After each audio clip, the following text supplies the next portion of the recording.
گزشتہ نسلوں کے پاؤں ننگے اور امیدیں بلند تھیں، آج کی نسل کے جوتے مہنگے اور دماغ خالی ہیں۔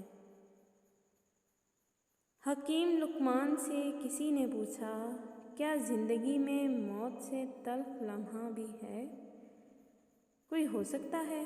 فرمایا، جب کوئی صاحب ظرف کسی کم ظرف کا محتاج ہو جائے، جب عرش والے کی طرف سے ہاں ہو تو فرش والوں کی تمام سازشیں بیکار ہو جاتی ہیں۔ جب اللہ کی رضا ہوگی پھر ہر چیز عطا ہوگی۔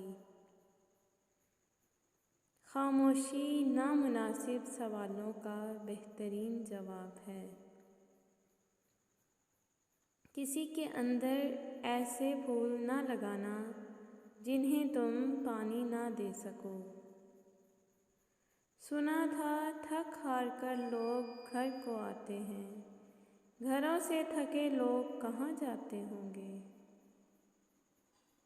لوگ تلخ باتیں کہنا اپنا حق سمجھتے ہیں اور ان پر فخر کرتے ہیں، لیکن دوسروں کی طرف سے تلخ باتیں سننے پر بھڑک اٹھتے ہیں۔ تم بس اپنی دعاؤں پر یقین رکھو، راستے نکالنا اللہ کا کام ہے، تمہارا نہیں۔ زندگی کی ہر ٹھوکر ہمیں یہ احساس دلاتی ہے کہ اللہ کے سوا ہمارا کوئی نہیں۔ انسان جب اچھا سوچتا ہے، اللہ خود ہی راستے بنا دیتا ہے۔ زندگی تب خوبصورت لگتی ہے جب کسی کے چہرے پر مسکراہٹ ہو اور وجہ آپ ہوں۔